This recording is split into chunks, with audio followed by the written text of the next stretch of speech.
Soy David Crespo, soy artista visual, trabajo en torno a la interacción social, realizo proyectos que son vídeos, instalaciones, fotografía, dando visibilidad a situaciones que yo creo que son de crisis o que son vulnerables y que son poco visibles.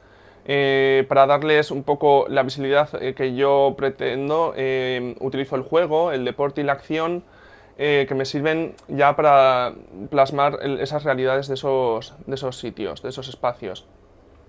Trabajo mucho, llevo ya unos años trabajando mucho con lo de deporte y juego, porque es algo que está presente en todas las épocas sociales de la historia de la humanidad.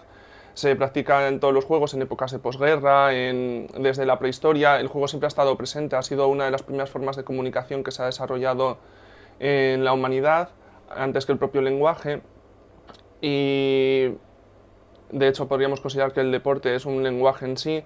Entonces me sirve como excusa para lo que te comentaba, ¿no? Dar un poco visibilidad a estas situaciones que yo creo que son vulnerables o de crisis. La pieza que muestro en esta exposición se titula Ping Pong, es una mesa de ping-pong intervenida. En ella lo que busco es generar un diálogo, una relación en torno al juego del ping-pong y el juego del Belit, que es un juego que yo descubrí a través de la residencia que estuve aquí desarrollando en noviembre del 2014. Descubrí que había como una zona en la ciudad de Girona que estaba como dividida en parte por lo que era el paso del tren, ¿no? Por las construcciones del AVE.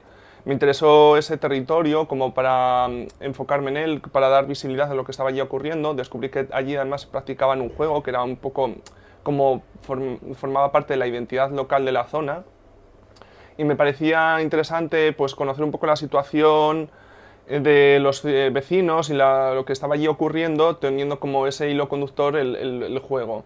Luego yo aprendí un poco a jugar y ayudado también por los vecinos, empecé a entrenar y lo que hice finalmente fue llevarme el juego a otras ciudades, como fue en diciembre en Madrid, para enseñar a la gente allí cómo es el juego, que practicaran ellos y también de paso dar visibilidad, además del juego, a la situación de lo que es el barrio y lo que ocurre allí en torno a la relación con la ciudad.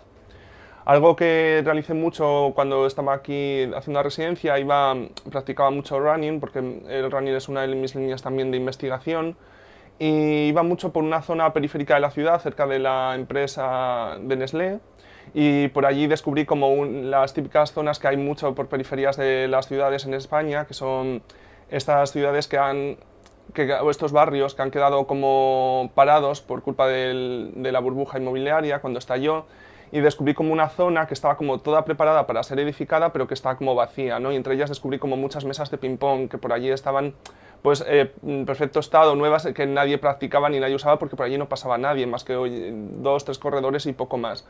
Entonces me pareció interesante como base de la instalación la mesa de ping-pong, haciendo un poco de referencia a esa zona de la ciudad, utilizándolo y relacionándolo también con el boli, generando un diálogo entre esas dos zonas, ¿no? Entre las dos zonas además que separan lo que es la vía del tren. Digamos, por un lado estaría lo que es el barrio de Sant Narcís y por otro está esa otra zona. La pieza se llama Ping Pong porque es una onomatopeya, es una mezcla de una onomatopeya, ¿no? El juego se llama Ping Pong y cuando lanzas el bolit con la pala suena como un pack. Entonces yo lo que hice fue juntar la palabra pack y la palabra ping, generar una onomatopeya mezclada, porque en el juego está como mezclado y lo que pretendo es como generar una mezcla de las dos realidades y hay como una serie de pequeñas piezas que se pueden utilizar tanto con una pala de ping pong como una pala de bolit y generar como esos sonidos, ¿no? Que es como esas onomatopeyas que se van un poco reconstruyendo también por el uso que le dé la gente a la propia pieza.